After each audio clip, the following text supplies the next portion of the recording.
भारतीय लोकशाहीत निवडणुकांना अनन्यसाधारण महत्त्व आहे। निवडणूक कर्मचाऱ्यांचं हे कर्तव्य आहे की त्यांनी या प्रक्रियेमध्ये आवश्यक गोपनीयता पाळावी आणि निवडणूक प्रक्रियेतील पावित्र्य सांभाळलं जाईल याची दक्षता घ्यावी। आता आपण भेटू रविकुमार यांना। यांची नेमणूक मतदान अधिकारी म्हणून झाली आहे। निवडणूक कर्मचाऱ्यांच्या प्रत्यक्ष कामाची सुरुवात प्रत्यक्ष निवडणुकीच्या कितीतरी दिवस आधीपासून होते आणि निवडणूक संपल्यावरही बराच काळ सुरू राहते। आपण आता या निवडणूक प्रक्रियेच्या विविध टप्प्यातील मतदान अधिकाऱ्यांची कर्तव्य आणि जबाबदाऱ्या समजावून घेऊया। निवडणूक पूर्व प्रक्रिया। ही निवडणूक पूर्व प्रक्रिया निवडणुकीपूर्वी अनेक महिने सुरू होते। निवडणूक प्रक्रिया जाणून घेण्यासाठी रवीला अनेक प्रशिक्षण वर्गातून जावं लागतं।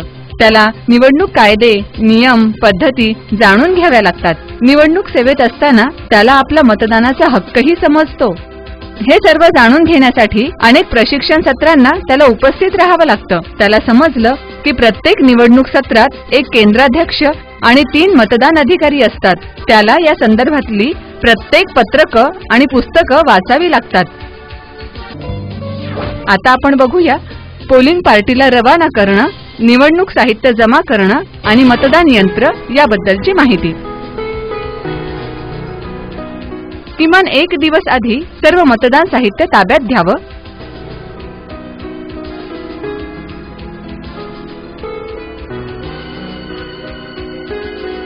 रवी आणि त्याच्या संचाला फोटो असलेली ओळखपत्र देण्यात आलेली आहेत। साहित्यातील सर्वात महत्त्वाचा भाग म्हणजे अर्थातच ईव्हीएम, इलेक्ट्रॉनिक वोटिंग मशीन। याचे 2 महत्त्वाचे भाग असतात, बॅलेट युनिट आणि कंट्रोल युनिट। लक्षात असू द्या की या वेळेस केंद्रीय निवडणूक आयोगाच्या ईव्हीएम मशीन्स आपण वापरणार आहोत। त्यामुळे जिल्हा परिषद निवडणूक विभागासाठी 1 सीयू आणि 1 बीयू, त्याचप्रमाणे पंचायत समिती निर्वाचक गणासाठी वेगळा सीयू आणि आणखी 1 बीयू, अशा पद्धतीनं 2 सीयूज आणि 2 बीयूज असणार आहेत। रवीनं ईव्हीएम मशीनच्या बॅगला लावलेला टॅग तपासून पाहिला। त्यानं खात्री करून घेतली की त्यांची निवड झालेल्या मतदान केंद्रासाठीच हे यंत्र निवडलं गेलं आहे। त्यांनी ही देखील खात्री केली की त्याला व्यवस्थितरित्या सील लावण्यात आलेलं आहे। साहित्याचं वाटप करताना प्रिसाइडिंग ऑफिसरनं ही खात्री करून घ्यायची आहे की दिलेलं मशीन सुस्थितीत आहे का, बॅटरीज चालू आहेत का, ईव्हीएम मशीनचा डिस्प्ले चालू आहे का हे तपासून पहा। जर त्यामध्ये काही बिघाड असेल किंवा ते मशीन त्याच्या केंद्रासाठी सूचित केलं गेलेलं नसेल तर ते त्वरित बदलून घ्यायचं।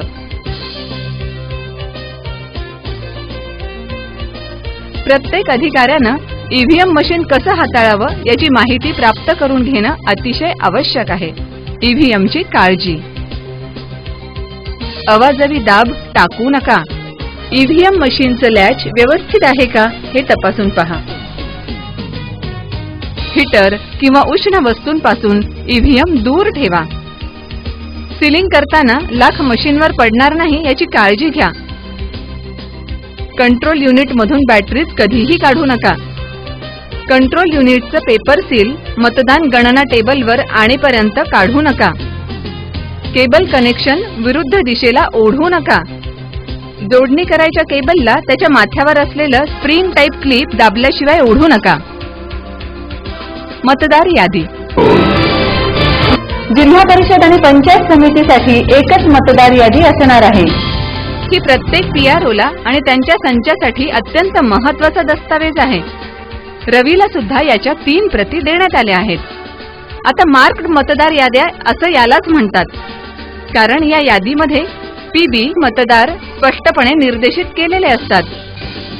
मतदार यादी घेताना पीआरओनं ध्यानात ठेवायचं आहे की साऱ्या प्रती पूर्ण आणि एकसारख्याच आहेत। याचीही खात्री करायची आहे की यादीत व्यवस्थित अनुक्रमांक दिलेले आहेत। छापील अनुक्रमांकांना शाईनं किंवा कोणत्याही दुसऱ्या प्रकारानं खाडाखोड केलेली नाही। हे सुद्धा तपासायचं आहे की यादीमध्ये नवीन क्रमांकात काही फेरफार केलेले नाहीत किंवा वगळलेले क्रमांक ठळकपणे निर्देशित केलेले नाहीत।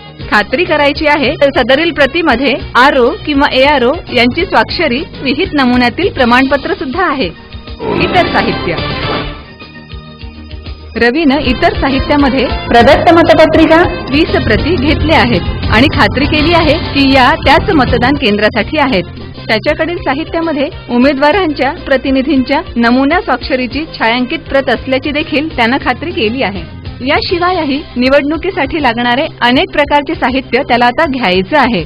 निवडणूक साहित्याची यादी, मतदाराची यादी VM1 एक प्रत, वोटर स्लिप 1200 ते 1400, मतदार सूचीच्या प्रती, नमुना मतपत्रिका 20, इंडिलेबल इंकच्या म्हणजेच पक्क्या शाईच्या बाटल्या 2 किंवा मार्कर पेन 2, कंट्रोल युनिटसाठी ॲड्रेस टॅग 5, बॅलेट युनिटसाठी address tag 4, special tag 3, green pepper seal EVM साठी 4, आउटर पेपर स्ट्रिप सील 3, फुलीचा शिक्का 1, मेटल सील PRO साठी 1, जांभळ्या रंगाचा स्टॅम्प पॅड 1, मतदान केंद्राध्यक्षांची डायरी 1 प्रत आणि डिस्टिंग्विशिंग मार्क रबर स्टॅम्प 1. रवी सर्व तपासून पाहत आहे की त्यांच्याकडे मतदानासाठी लागणारे संविधानिक आणि असंविधानिक फॉर्म्स आहेत का. निवडणूक प्रक्रिया सुरळीत पार पाडण्यासाठी या फॉर्म्सची अतिशय आवश्यकता असते. या फॉर्म्सची यादी: उमेदवाराचा अर्ज 2, चॅलेंज्ड वोट 2 प्रती, अंध आणि अपंग मतदार फॉर्म 2 प्रती, टेंडर्ड वोटची यादी form 2, account of vote recorded म्हणजेच झालेल्या मतदानाचा अहवाल फॉर्म VM3 10 प्रती, पेपर सील वापरायचा अहवाल 2, चॅलेंज वोटसाठी घेतलेल्या फी साठीचे पावती पुस्तक 1 प्रत, पोलिसांसाठी द्यावयाचं पत्र 4 प्रती, मतदान केंद्राध्यक्षांनी मतदान सुरू करण्याआधी आणि नंतर घ्यावयाच्या शपथपत्रांचा नमुना भाग 1 ते 4 2 संच, मतदारांच्या वयाचे शपथपत्र 2, शपथपत्रांच्या आधारे मतदान केलेल्या आणि नाकारलेल्या मतदारांची यादी 10, अंध आणि अपंग मतदारच्या मदतनीसाचं शपथपत्र 10 प्रती, मतदान प्रतिनिधीसाठी पासेस प्रत्येक उमेदवारांसाठी 2, व्हिजिट शीट 2, मतदार संघाच्या निरीक्षकांकडे आणि RO कडे सादर करण्याच्या 16 कलमी अहवालाचा प्रारूप. या सर्व फॉर्म व्यतिरिक्त रवीला अनेक प्रकारची पाकिटही सोबत घ्यायची आहेत.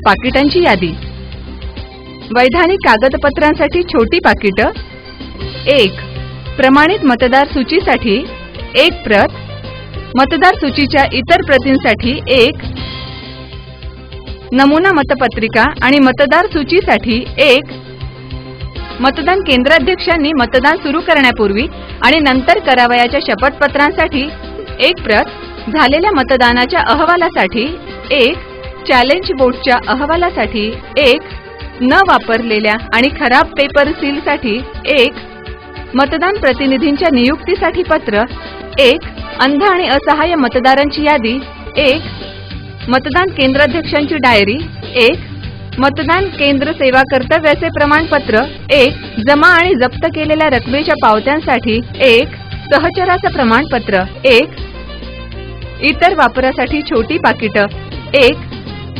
मतदारांची स्वाक्षरी असलेलं रजिस्टर ऑफ वोटर्स VM1 नियम 40 अंतर्गत मतदान केंद्राध्यक्षांच्या संक्षिप्त नोंदणीसाठी 1, कोरी पाकिटं 2, विनाउपयोगी मतपत्रिकांसाठी 5 प्रती, मतदान केंद्राध्यक्षांच्या गरजेप्रमाणे इतर कोणतेही दस्तावेज बंद पाकिटात ठेवण्यासाठी 1, उपयोगात न आणलेलं आणि खराब स्पेशल टॅग ठेवण्यासाठी 1, उपयोगात न आणलेलं आणि खराब स्ट्रिप सेल ठेवण्यासाठी 1.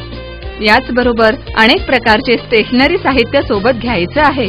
रवी आणि त्याचे सहकारी हेच सगळं साहित्य तपासून घेत आहेत. स्टेशनरीची यादी: साधी पेन्सिल 1, बॉल पेन 3 निळे आणि 1 लाल पेन, कोरे कागद 8, पेन्स 25 नग, काडेपेटी 1, सील वॅक्स लाख 6 नग, मतदान कक्ष तयार करण्यासाठी साहित्य: डिंक 1 बाटली, ब्लेड 1, ग्रीन दोरा 20 मीटर, मोजपट्टी 1 नग, कार्बन पेपर 3 नग, तेल वगैरे पुसण्यासाठीचा कपडा 3 नग, पॅकिंग पेपर 2 नग, शाई ठेवण्यासाठी कप किंवा प्लास्टिकचा डबा 1, ड्रॉइंग पिन 24 नग, रबर बँड 20 नग, सेलो टेप 1 नग, चेक लिस्ट 2 प्रती. टीमसाठी प्रवासाची सुविधा केलेली आहे. सगळेजण तयार झाले आहेत. अतिशय उल्हासित दिसत आहेत. आपल्याला नेमून दिलेल्या रूटच्या गाडीतच ते बसले आहेत. आता आपण बघूया मतदान केंद्र तयार करण्याविषयी. रवी आणि त्यांची टीम आपल्या सुरक्षा रक्षकांसह 1 दिवस आधीच पोहोचली आहे. असं अपेक्षित आहे की सर्वांनी आदल्या दिवशीच मतदान केंद्रावर पोहोचून रात्री तिथेच मुक्काम करावा. सर्व कर्मचारी वृंदांनी मतदान केंद्रावर सर्व साहित्यासह आदल्या दिवशी पोहोचणं आवश्यक आहे. ईव्हीएम मशीन नियोजित वेळेआधी उघडू नये किंवा वापरू नये. जर एखादा कर्मचारी गैरहजर असेल तर मतदान केंद्राध्यक्षांना अन्य कुणी कर्मचारी नियुक्त करण्याचा अधिकार आहे. त्याची सूचना त्यांनी निवडणूक अधिकाऱ्यांना द्यावी. मात्र नेमणूक केलेला नवीन कर्मचारी कोणत्याही उमेदवारासाठी क्रियाशील कार्यकर्ता नसावा. मतदान केंद्राची तपासणी करा. खात्री करा की मतदान प्रक्रिया पारदर्शक राहील आणि मतदानाची गोपनीयता भंग होणार नाही. आवश्यक असेल तर आवश्यक तेवढे बदल करा. मतदारांना प्रतीक्षेत उभे राहण्यासाठी पुरेशी जागा असावी. महिला आणि पुरुषांसाठी वेगवेगळी रांग असावी. खात्री करा की मतदान केंद्रात पुरेसा उजेड असेल. खात्री करा की प्रवेशापासून निर्गमापर्यंत हालचालींसाठी पुरेशी जागा असेल. मतदान प्रतिनिधींची बसण्याची अशी व्यवस्था असावी की त्यांना संपूर्ण प्रक्रिया बघता यावी. पण याचीही खात्री करावी की मतदारानं प्रत्यक्ष मतदान कुणाला केलं हे त्यांना दिसू नये. मतदान कक्ष दरवाजा खिडकीपासून दूर असावा म्हणजे गोपनीयता सांभाळता येईल. मतदान कक्ष शक्यतोवर पुठ्ठ्यापासून तयार करावा आणि त्याचा आकार 23 inch by 23 inch by 23 inch असा असावा.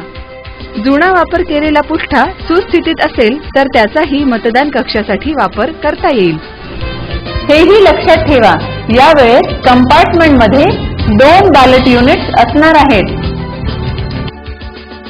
मतदान कक्ष कंट्रोल युनिट पासून योग्य अंतरावर असावा. कंट्रोल युनिट आणि बॅलेट युनिट जोडलेली केबल हालचाल करताना पायात अडकणार नाही याची काळजी घ्यावी.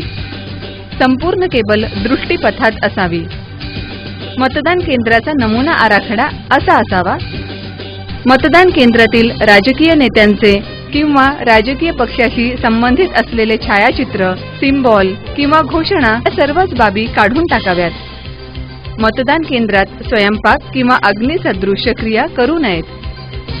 केवळ ईव्हीएम सील करण्यासाठी मेणबत्तीच्या वापरास परवानगी असेल. पुरेशा प्रकाशासाठी सुविधा असाव्यात. रवीनं स्वतःच्या हातानं मतदारांसाठी असणाऱ्या सूचना आणि वैधानिक इशारे असलेल्या सूचना केंद्राबाहेर चिटकवल्या आहेत. यामध्ये मतदान क्षेत्र आणि मतदारांविषयी माहितीचा उल्लेख आहे. उमेदवारांच्या यादीचाही त्यामध्ये समावेश आहे. मूलभूत सुविधा. प्रत्येक मतदान केंद्रावर पुढील प्रकारच्या मूलभूत सुविधा असाव्यात. पायऱ्या चढण्यासाठी रॅम्प, पिण्याचं पाणी, पुरेसं फर्निचर, प्रकाश, मदत कक्ष, योग्य दिशादर्शक फलक, स्वच्छतागृह, सावली या सर्व मूलभूत सुविधांचा कटाक्षानं विचार करावा. मतदान केंद्रात कोण प्रवेश करू शकतो? मतदान केंद्राध्यक्ष फक्त पुढील व्यक्तींना मतदान केंद्रात प्रवेश देऊ शकतात. मतदार, मतदान केंद्र कर्मचारी, प्रत्येक उमेदवाराचा एका वेळी केवळ एक प्रतिनिधी, निवडणूक आयुक्तांचं अधिकृत संमतीपत्र असलेल्या व्यक्ती, कामावर असलेले शासकीय कर्मचारी, मतदारासोबत असलेलं तान्ह बाळ, अंध किंवा हालचाल करू न शकणाऱ्या व्यक्तींसोबत असणारा त्यांचा मदतनीस, अशा व्यक्ती ज्या केवळ मतदाराची ओळख पटवून देण्यासाठी किंवा मदत करण्यापुरत्या असतील. पोलीस किंवा सुरक्षा कर्मचारी केंद्राध्यक्षांनी बोलावल्याशिवाय मतदान केंद्रामध्ये प्रवेश करू शकत नाहीत. मतदान केंद्रावरील सुरक्षा व्यवस्था ही मतदान केंद्राध्यक्षांच्या अखत्यारीमधली बाब आहे. मतदान केंद्रावर नियुक्त केलेले पोलीस यंत्रणेचे जवान हे मुख्यतः मतदारांचा केंद्रात प्रवेश सुरक्षित व्हावा आणि मतदान केंद्राची सुरक्षा राखली जावी यासाठी जबाबदार आहेत.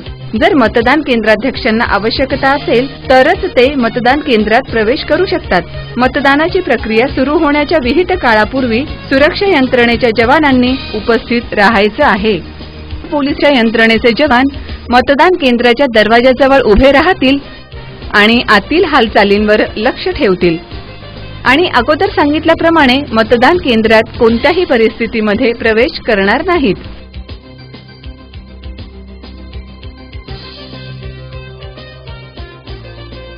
कुठल्याही परिस्थितीत पोलिसांच्या जागी स्थानिक पोलीस बदलता येणार नाहीत. 100 मीटर आणि 200 मीटरचा फलकही महत्त्वाचा आहे. या अंतरावरील परिसर नियंत्रणाची संपूर्ण जबाबदारी मतदान केंद्राध्यक्षाची आहे. 100 मीटर परिसरात कोणत्याही प्रचारास परवानगी नाही. रवीच्या लक्षात आलं, एका उमेदवारानं 200 मीटर परिसरात बूथ टाकलं आहे. निवडणूक आयोगाच्या मार्गदर्शक तत्वानुसार हे मान्य नाही. तेव्हा सुरक्षा जवानांनी हे बूथ 200 मीटर पलीकडे हलवण्यास त्यांना भाग पाडलं.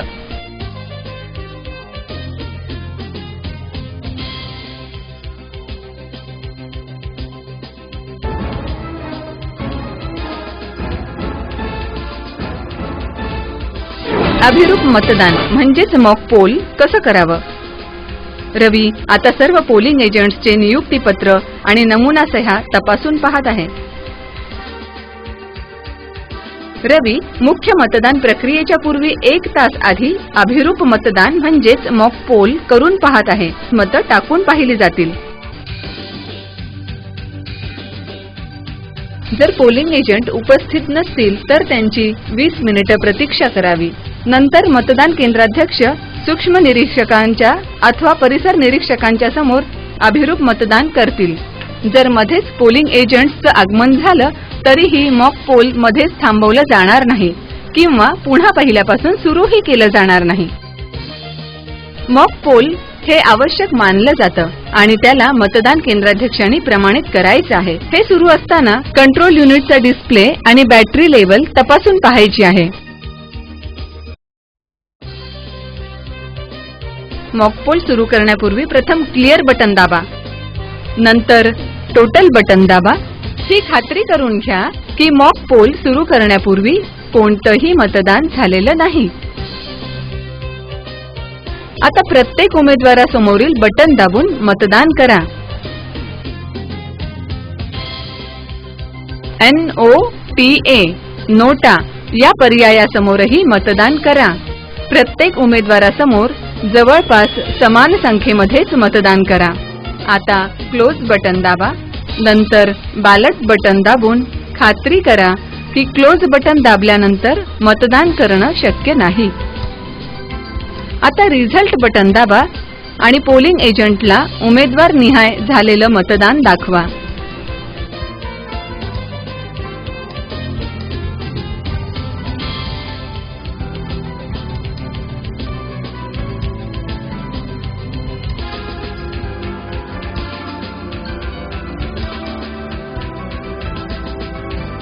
त्यांचं सगळ्यांचं समाधान झाल्यावर EVM वरील डाटा क्लिअर करा.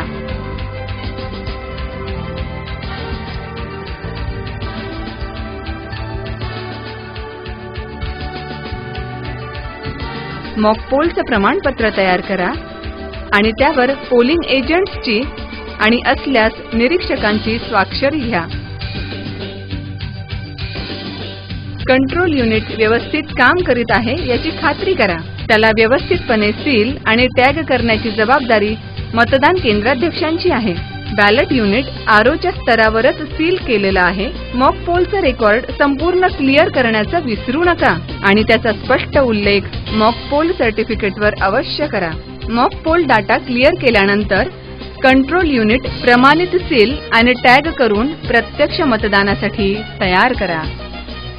आता ग्रीन पेपर सीलनं रिझल्ट सेक्शन सील करा.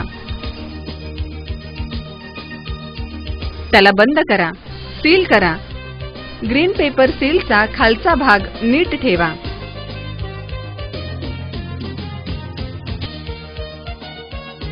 क्लोज बटन सेक्शन बंद करून ॲड्रेस टॅगनं सील करा. स्पेशल टॅग क्लोज बटन दिसेल अशा पद्धतीनं ठेवा. आता outer paper strip seal green paper सीलच्या ए भागावर ठेवा. ए वरील वॅक्स पेपर काढा. ग्रीन पेपर सीलचा खालचा भाग नीट ठेवा आणि वरील भागावर घडी घालून ठेवा.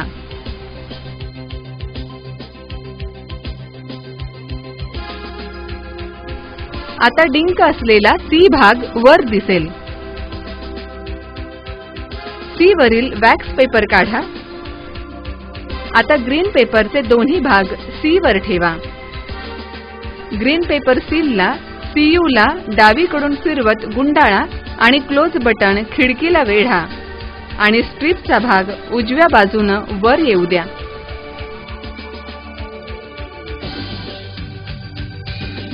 आता स्टिकर युक्त भाग डी दिसेल. त्यावरील वॅक्स पेपर काढा आणि ग्रीन पेपर सीलच्या वर चिटकवा. आता कंट्रोल युनिट प्रत्यक्ष मतदानासाठी तयार झालं आहे. पोलिंग एजंटला आउटर पेपर सीलवरील क्रमांक नोंद करण्याच्या सूचना द्या आणि त्यांच्या त्यावर स्वाक्षऱ्या घ्या. तुम्ही सुद्धा त्यावर स्वाक्षरी करा. प्रत्यक्ष मतदान सुरू करण्यापूर्वी आपल्या मतदारसंघातील BLOचं आगमन झालं आहे. वोटर स्लिपच्या डुप्लिकेट कॉपीसह तिथं उपस्थित असेल, ज्या जिल्हा प्रशासनानं 1 आठवडा आधीच वितरित केल्या आहेत. मतदार जर वोटिंग स्लिप आणण्याचं विसरले असतील तर त्यांना मदत करणं. मतदान निर्धारित वेळेत सुरू झालं पाहिजे. जर हे होऊ शकलं नाही तर रवीला त्याच्या मतदान केंद्राध्यक्ष डायरीमध्ये त्याचं कारण नमूद करावं लागेल. PROला 3 डिक्लेरेशन्स द्यायची आहेत. 1. मतदान सुरू करण्यापूर्वी. दुसरं, जर नवीन मतदान यंत्र वापरलं तर. आणि तिसरं, मतदान संपल्यानंतर. रवी आता पहिलं डिक्लेरेशन वाचत आहे आणि त्यावर त्यांच्या सह्या घेत आहे. यानंतर गोपनीयतेच्या शपथपत्राचं वाचन होईल आणि त्यानंतर मतदार यादीची अधिकृत प्रत नियम 1 प्रमाणे असलेली सर्व पोलिंग एजंट्सला तो दाखवेल. आता मतदान केंद्र प्रत्यक्ष मतदानासाठी तयार झालं आहे. मतदान सुरू असताना रवी आता प्रत्यक्ष मतदान सुरू झाल्याचं जाहीर करीत आहेत. मतदान केंद्रातील पोलिंग ऑफिसर मतदान अधिकाऱ्यांच्याही विशिष्ट जबाबदाऱ्या आहेत. आपण एखाद्या मतदारावर लक्ष देऊन मतदान प्रक्रिया जाणून घेऊ. त्यासोबतच 3ही मतदान अधिकाऱ्यांच्या जबाबदाऱ्या समजावून घेऊ.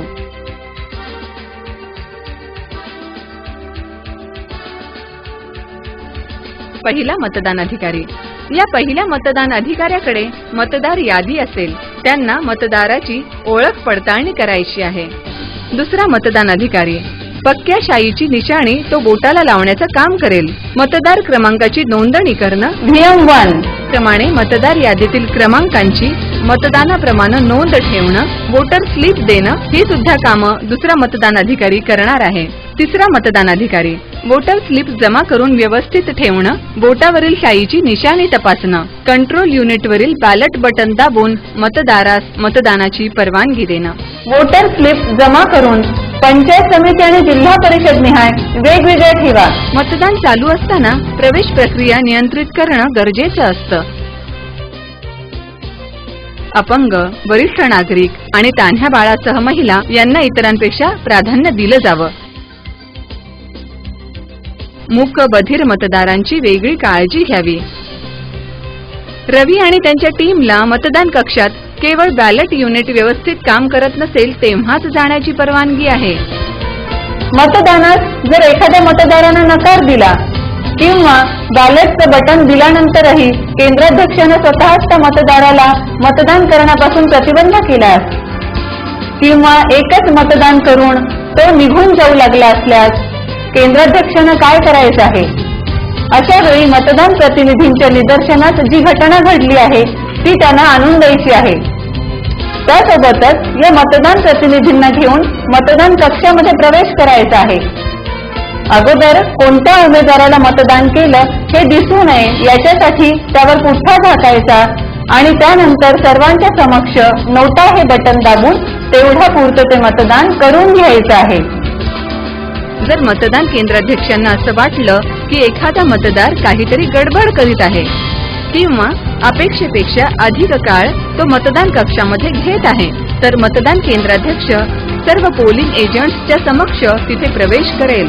मतदान केंद्राध्यक्ष म्हणून तुमची जबाबदारी हीच आहे की आपण प्रामाणिकपणानं संपूर्ण मतदान प्रक्रिया पार पाडावी. यात आपल्याकडील सर्वात महत्त्वाचं साधन म्हणजे मतदान केंद्राध्यक्षांची डायरी. रवीप्रमाणेच या डायरीमध्ये ठराविक काळानं नियमित नोंदी करीत रहा. त्यासाठी मतदान संपण्याची प्रतीक्षा करू नका. प्रासंगिक घटनांना सामोरं जाणं.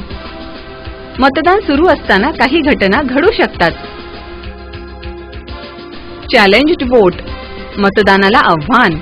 टेंडर्ड वोट, अंध आणि असहाय्य मतदार, प्रॉक्सी वोटर्स, हाताला पहिलं बोट नसलेले मतदार, दोन्ही हाताला बोट नसलेले मतदार, वय कमी असलेले मतदार, गोपनीयतेचा भंग, झेड+ सुरक्षा असलेले मतदार किंवा विशेष सुरक्षा असलेले एसपीजी प्रोटेक्टर्स, पोस्टल बॅलट.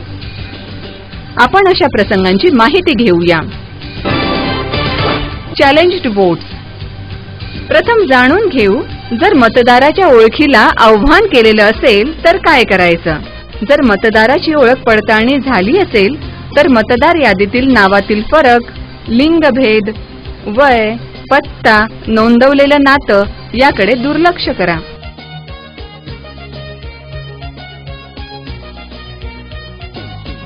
मतदार यादीतील अनुक्रमांकातील फरक फारसा ध्यानात घेऊ नये. मतदाराकडे दुसऱ्या मतदारसंघातील ओळखपत्र असेल आणि त्याचं नाव आपल्या मतदारसंघातील यादीमध्ये असेल तर त्याला मतदान करू द्यावं. पोलिंग एजंट मतदाराच्या ओळखीस आव्हान देऊ शकतात. त्यांना प्रत्येक आव्हानासाठी 2 रुपये शुल्क जमा करायचं आहे. त्यासाठी त्यांना त्याची पावती द्यायची आहे. प्रत्येक चॅलेंजसाठी आपणास टप्प्याटप्प्यानं चौकशी करायची आहे. ज्याची चौकशी करायची आहे त्याला थांबवून घ्या. त्याचं नाव चॅलेंज वोटरच्या फॉर्म 14 यादीमध्ये लिहा. त्याला तिथं सही करण्यासाठी किंवा अंगठ्याचा ठसा देण्यासाठी सांगा. जर त्यानं नकार दिला तर त्याला मतदान करू देऊ नका.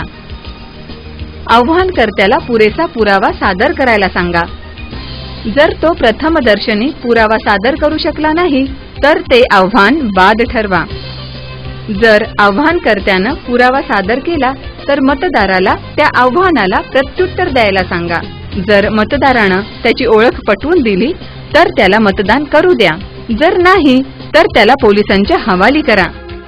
सत्य परिस्थिती जाणून घेण्याच्या दृष्टिकोनातून स्थानिक लोकांची मदत घेऊ शकता. आता आपण स्वीकारलेलं 2 रुपये शुल्क आव्हानकर्त्याला परत करा. जर आपल्याला असं जाणवलं की चॅलेंज हे चांगल्या भावनेतून करण्यात आलेलं नाही तर ती रक्कम तुम्ही जप्त करू शकता.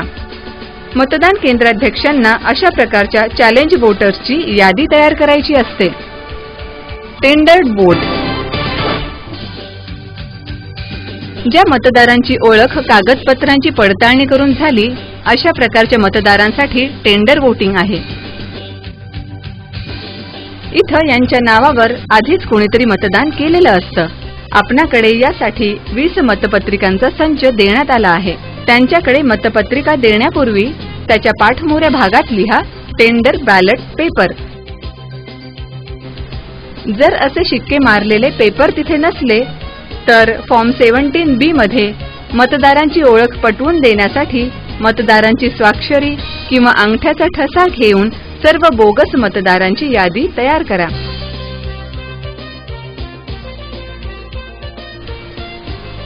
रवीनं आपल्या पद्धतीनं बोगस मतदारांची यादी तयार केली आहे. रवी आता स्वेच्छेनं मतदान करण्यासाठी त्याला फुलीचा शिक्का आणि मतपत्रिका देत आहे. मतदार मतदान करून कागदाची घडी घालून रवीकडे देतो. अशा प्रकारात मतदार जर अंध किंवा असहाय्य असेल तर साथीदार सोबत आणण्याची परवानगी आहे. रवी अशा प्रकारचे सर्व कागदपत्र फॉर्म 17B मध्ये नोंदणी करून यासाठी निर्देशित केलेल्या लिफाफ्यामध्ये टाकतो. अंध आणि अपंग मतदार. अपंग आणि अंध मतदारांच्या बाबतीत जर त्यांना आवश्यकता असेल तर मदतनीसाची सहाय्यता घेतली जाते. या मदतनीसाचं वय 18 पेक्षा कमी असता कामा नये. मतदानापूर्वी त्यांना गोपनीयतेची शपथ घ्यावी लागते की त्यानं आज अन्य कोणत्याही मतदान केंद्रावर अन्य कुणासाठीही मतदान करण्यासाठी सहाय्यता केलेली नाही.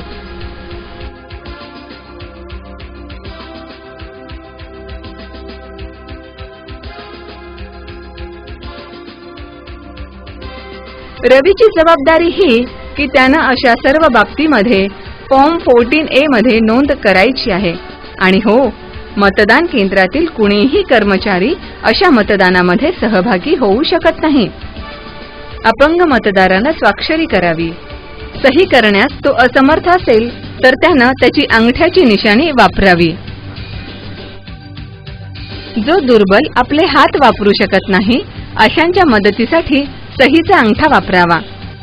जो दुर्बल आपले हात वापरू शकत नाही अशांच्या मदतनीसांनी सहीचा अंगठा वापरावा आणि मतदान करावं. अशा सर्व मतदारांची नोंदणी करून तिथे सही किंवा अंगठा मदतनीसाचा आहे असा उल्लेख करावा. 17A फॉर्मवर ओळखपत्र क्रमांकातील शेवटचे 4 आकडे रिमार्क कॉलम मध्ये सही सोबत लिहावेत. पहिलं बोट नाही असे उमेदवार. पहिलं बोट नाही असे मतदार. ज्यांना डाव्या हाताचं पहिलं बोट नाही अशा मतदारांच्या बाबतीत त्यांच्या मधल्या बोटावर शाईनं खूण करावी. जर आणखी बोट नसतील तर असलेल्या पहिल्या बोटावर शाईची निशाणी लावावी.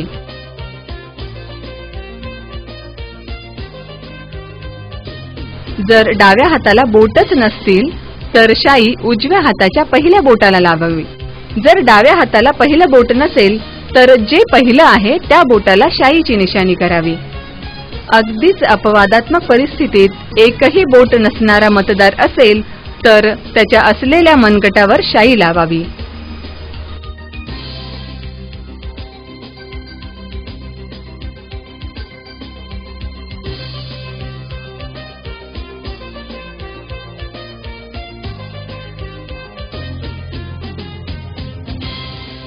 अल्पवयीन मतदार. एखाद्या मतदाराच्या वयाविषयी किंवा त्याच्या अल्पवयाबद्दल शंका आली तर रवीनं मतदाराकडून अनेक स्टेनप्रमाणे शपथपत्र लिहून घेण्याची कार्यवाही पार पाडील. चालू वर्षाच्या 1 जानेवारी रोजी तयार केलेल्या मतदार यादीत त्याचं नाव तपासून पाहिल. असं शपथपत्र घेण्याआधी रवी त्या मतदाराला जाणीव करून देईल की सेक्शन 31 प्रमाणे माहिती खोटी दिल्यास त्याच्यावर कायदेशीर कारवाई होऊ शकते. रवीला अशा मतदारांची नोंद अनेक्स 11 मध्ये करायची आहे. तसंच ज्यांना मतदान नाकारलं अशाही अल्पवयीन मतदारांची माहिती भाग 2 मध्ये नोंदवायची आहे. आपण पाहू असे काही प्रसंग आणि या प्रसंगाच्या वेळी हाताळणी कशी करावी. आपण सूचना देऊनही जर मतदार सामान्य मतदान पद्धतीस विरोध करत असेल किंवा गोपनीयतेचा भंग करत असेल तर त्याला दिलेली स्लिप परत घ्या आणि त्याला मतदान करण्यासाठी मनाई करा. नोंदीच्या सोबत आपली पूर्ण सही करा. याची आपल्या प्रिसाइडिंग ऑफिसरच्या डायरीमध्ये नोंद करा. हा मतदार सर्व सोपस्कार पार पाडल्यानंतर त्याचं मत असं की एकाही उमेदवाराला मतदान करायचं नाही.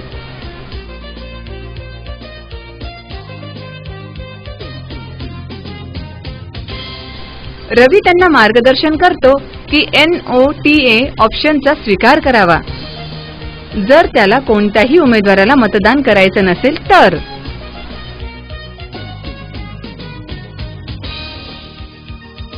माननीय सर्वोच्च न्यायालयाच्या निर्देशानंतर अलीकडेच NOTA म्हणजेच नोटा या पर्यायाची उपलब्धता आता मतदारांसाठी करून देण्यात आलेली आहे. शासकीय सेवेतील कर्मचारी ज्यांना त्यांच्या मतदारसंघातील परिसरामध्ये ड्युटी नाही असे पोस्टल बॅलेटचा पर्याय स्वीकारू शकतात. निवडणूक कर्मचाऱ्यांसाठी पोस्टल बॅलेटची सुविधा निवडणूक दिनाच्या आधीच RO तर्फे केली जाते. मतदान थांबवणं. प्रिसाइडिंग ऑफिसरच्या अधिकारात रविकुमार यांना मतदान थांबवण्याचेही अधिकार आहेत, परंतु केवळ विशेष कारणांसाठी. मतदान कर्मचाऱ्यांचं आगमन काही नैसर्गिक कारणांमुळे झालं नाही तर, वादळ, महापूर, भूकंप अशी नैसर्गिक आपत्ती उद्भवली तर, अधिकृत मतदार यादी, अत्यावश्यक निवडणूक साहित्याची उपलब्धता झाली नाही किंवा मतदान यंत्र बिघडलं तर, मतदान केंद्रावर शांतता भंग झाली तर, कायदा आणि सुव्यवस्था पोलिसांच्या नियंत्रणापलीकडे गेली तर प्रिसाइडिंग ऑफिसर मतदान थांबवू शकतात. निवडणूक आयुक्तांच्या मार्गदर्शनाप्रमाणे मतदान जर नियोजित वेळेपेक्षा 2 तास उशिरापर्यंत सुरू झालं नाही तर मतदान स्थगित करून पुढे ढकलता येईल. जर आपल्या केंद्रावरील मतदान पुढे ढकललं गेलं तर त्याची पूर्ण परिस्थितीजन्य माहिती आरओला तात्काळ कळवावी. तिथे उपस्थित सर्वांना सूचना द्यावी की मतदानाची पुढील तारीख निवडणूक आयोगामार्फत जाहीर केली जाईल. अशा प्रसंगी ईव्हीएम आणि सर्व निवडणूक साहित्य पोलिंग एजंट समोर सील करावं, जसं आपण सामान्य परिस्थितीमध्ये केलं असतं. निवडणूक रद्द ठरवणं. निवडणूक आयोग काही विशिष्ट प्रसंगामध्ये निवडणूक रद्द ठरवून नव्यानं मतदान प्रक्रियेचे आदेश देऊ शकतं. जर एखादी वोटिंग मशीन बेकायदेशीरपणे पळवून नेली तर, किंवा एखादी ईव्हीएम अपघातानं किंवा जाणीवपूर्वक नष्ट केली किंवा खराब केली गेली तर, ईव्हीएम मध्ये काही तांत्रिक अथवा अन्य कारणांमुळे बिघाड उत्पन्न झाल्यास मतदानास बाधा येऊ शकते. प्रिसाइडिंग ऑफिसर म्हणून आपणास जर जाणीव झाली की बूथ ताब्यात घेण्याचा प्रसंग उद्भवत आहे तर आपण तातडीनं कंट्रोल युनिटचं क्लोज बटन दाबावं आणि पोलिसांना पाचारण करावं. क्लोज बटन दाबल्यावर कोणीही मतदान करू शकणार नाही. अशा प्रसंगांची माहिती तात्काळ आरओला कळवावी, म्हणजे ते त्वरित निवडणूक आयोगाला तसे कळवतील. मतदान समाप्ती. आजचा दिवस रविकुमार आणि त्याच्या सहकार्यासाठी श्रमपूर्ण होता. आता मतदानाची विहित वेळ संपत आली आहे. मतदानाची वेळ संपताना रांगेत उभ्या असणाऱ्या सर्व मतदारांना मतदान केंद्राध्यक्षांनी स्वाक्षरी केलेली वोटर स्लिप वाटा. ही स्लिप वाटताना उलट क्रमांकाने सुरुवात करा, म्हणजेच रांगेत शेवटी उभ्या असलेल्या मतदाराला 1 क्रमांक मिळेल. या सर्वांचं मतदान होईपर्यंत मतदान चालू राहील. आता रविकुमारनं जाहीर केलं की आजचं मतदान समाप्त झालं आहे. मतदान समाप्त करताना ईव्हीएम मशीनवरील क्लोज बटन दाबायचं आहे. झालेल्या एकूण मतदानाचा सर्वांनी आकडा लिहून घेतला. क्लोज बटनवरील झाकण पुन्हा बंद केलं. तळाचा कप्पा उघडला आणि पॉवर स्विच ऑफ केलं. केबल काढून टाका. कॅरिंग केसमध्ये सीयू आणि बीयू पॅक करा.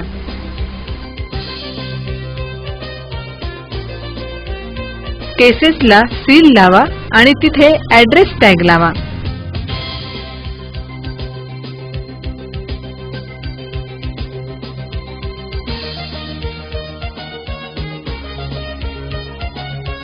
आता रवी मतदानाचा ताळेबंद 2 प्रतींमध्ये VM3 च्या पहिल्या भागात लिहून काढेल. ईव्हीएम मध्ये नोंद झालेल्या एकूण मतदानाचा आकडा मतदार नोंदवहीतील आकड्याशी जुळला पाहिजे. त्यात परवानगी न दिलेल्या मतदारांचा आकडा विचारात घेतला पाहिजे.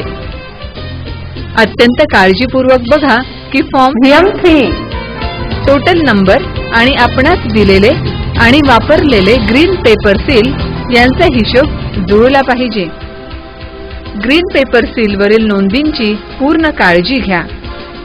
A, B, C, D नोंदी यांची फॉर्म VM3 वर नोंद करा. प्रिसाइडिंग ऑफिसर्स डायरीमध्ये असेच डिटेल्स दोन्हीसाठी लिहून ठेवायचे आहेत. रिझल्ट कंपार्टमेंटमधील सीलच्या नोंदी पुन्हा तपासून लिहायच्या आहेत. सर्व मतदानाचा ताळेबंद अत्यंत काळजीपूर्वक तयार करायचा आहे आणि फॉर्म VM3 तसेच प्रिसाइडिंग ऑफिसरची डायरीमध्येही नोंद करायची आहे. निवडणूक प्रक्रियेतील गुंतागुंतीच्या वेळी ही नोंद उपयोगी पडणार आहे. सर्व मतदान झाल्यावर सर्व कागदपत्र त्यासाठी पुरवठा केलेल्या योग्य त्या लिफाफ्यांमध्ये जमा करायची आहेत. आता प्रिसाइडिंग ऑफिसरनं सर्व लिफाफ्यांवर मतदारांचं निवडणूक प्रतिनिधी किंवा पोलिंग एजंट्सच्या सह्या घ्यायच्या आहेत.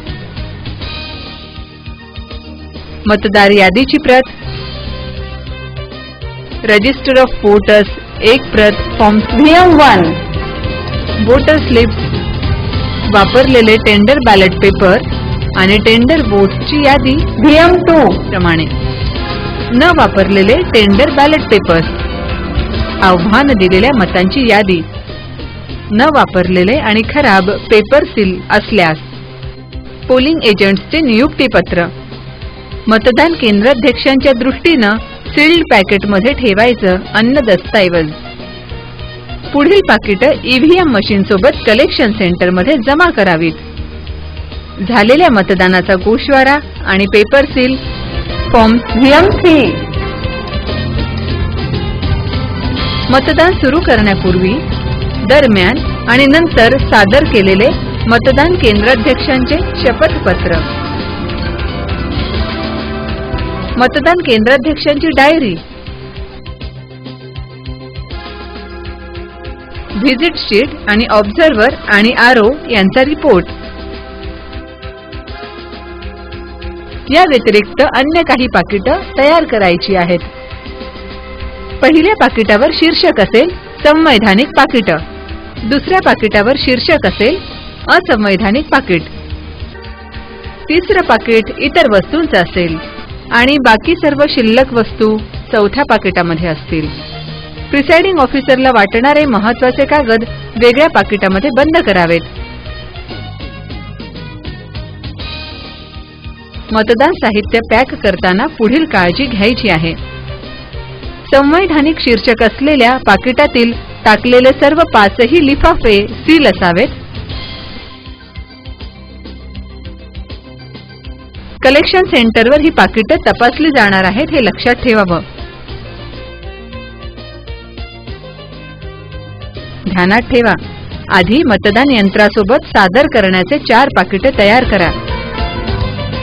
VM3, प्रिसाइडिंग ऑफिसरची डायरी, शपथपत्र, निरीक्षकांचे आणि आरओचे व्हिजिट शीट आणि 16 पॉइंट्सचा रिपोर्ट. नंतर पुढील प्रमाणे पोलिंग स्टेशनवर जमा करण्याची 4 पाकिटे एकत्र करा. संवैधानिक पाकिट, असंवैधानिक पाकिट,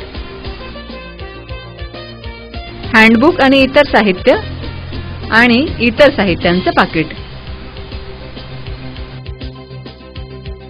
कलेक्शन सेंटरमध्ये आता रवी कुमारला आपल्या सुरक्षा कर्मचाऱ्यांसह कलेक्शन सेंटरला पोहोचायचं आहे.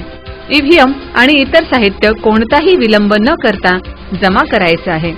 या परिस्थितीमध्ये होणारा उशीर अतिशय काळजीचा विषय असतो आणि त्यासाठी गैरशिस्तीसाठीची कार्यवाही सुद्धा होऊ शकते. रवीला कलेक्शन सेंटरवर 13 वस्तू जमा करायच्या आहेत आणि त्याची योग्य ती पावती सुद्धा घ्यायची आहे. सील केलेलं कंट्रोल युनिट, बॅलेट युनिटसह ईव्हीएम त्यांच्या कॅरिंग केससह, VM3, फॉर्मसह मतदानाचा गोषवारा असलेलं पेपर सीलचा हिशोब असलेलं असं पाकिट, प्रिसाइडिंग ऑफिसरचं शपथपत्र असलेलं पाकिट, प्रिसाइडिंग ऑफिसरची डायरी असलेलं पाकिट, व्हिजिट शीट आणि 16 पॉइंट्स रिपोर्टचं पाकिट, संवैधानिक कव्हर असलेलं पहिलं पाकिट, दुसरं असंवैधानिक शीर्षकाचं पाकिट, इतर साहित्य या शीर्षकाचं 3रं पाकिट, इतर सर्व बाकी साहित्य या शीर्षकाचं 4थं पाकिट, मतदान कक्षाचं साहित्य. देण्यात आलं असेल तर कंदील, वेस्ट पेपर बास्केट जर देण्यात आली असेल तर, पॉलिथिन बॅग, गनी बॅग, हे सर्व साहित्य यशस्वीपणे आणि समाधानकारकरित्या कलेक्शन सेंटरवर पोहोचवून पावती घेतल्यानंतर पोलिंग टीमचं काम पूर्ण होतं. आढावा. नियुक्तीपत्र मिळताच रवी कुमारनं थोडक्यात कामाचा आढावा घेतला आणि आपल्या जबाबदाऱ्या समजावून घेतल्या. त्याच्या आढाव्यानं त्याला मतदान केंद्र कर्मचाऱ्यांच्या कर्तव्यांची पूर्ण जाणीव झाली. त्यानं नंतर सर्व प्रशिक्षण कार्यक्रमांना आपली उपस्थिती ठेवली. मतदानाच्या 1 दिवस आधी त्यानं सर्व मतदान साहित्य ताब्यात घेतलं. त्यांची कार्यावस्था तपासून पाहिली. सर्व फॉर्म्स आणि स्टेशनरी साहित्य तपासलं. मतदान केंद्रावर ते मतदानाच्या आदल्या दिवशीच पोहोचले. मतदान केंद्रावरील सर्व व्यवस्था त्यांनी तपासल्या. मतदान केंद्राची स्थापना केली आणि सुरक्षा यंत्रणेचाही आढावा घेतला. निवडणूक कायद्याचा अंमल करण्याची खात्री केली. आवश्यकतेप्रमाणे कृती केली. गोपनीयतेची काळजी घेत मतदान कक्षाची स्थापना केली.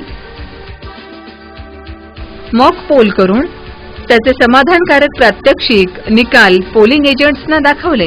ईव्हीएम खात्रीशीर काम करीत आहे याचीही खात्री केली.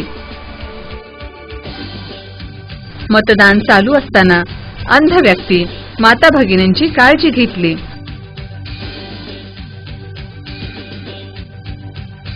Challenged votes, tender votes, proxy मतदानामध्ये काळजीपूर्वक नियमांप्रमाणे मतदानाची काळजी घेतली.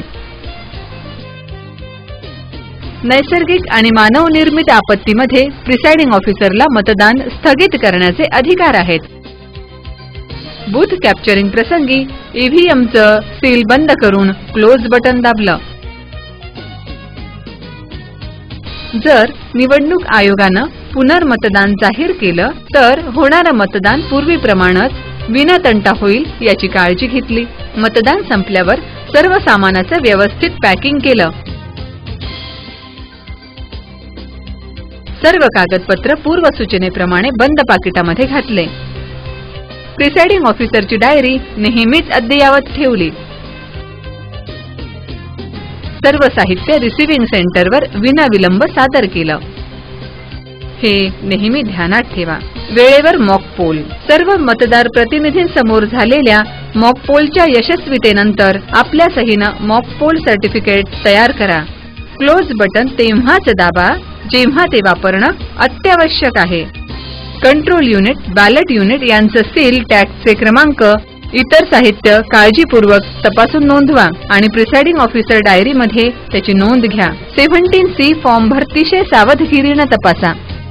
लक्षात असू द्या, मतदानाच्या दिवशी होणाऱ्या मतदानाचा आढावा दर 2 तासाला झोनल ऑफिसरला मेसेज किंवा फोनद्वारे अवश्य द्या.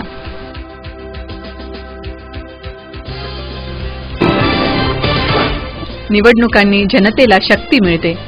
निवडणूक कर्मचारी ही शक्ती प्राप्त करून देतात. हे सगळं तुमच्याच अतीव मेहनतीनं शक्य होतं.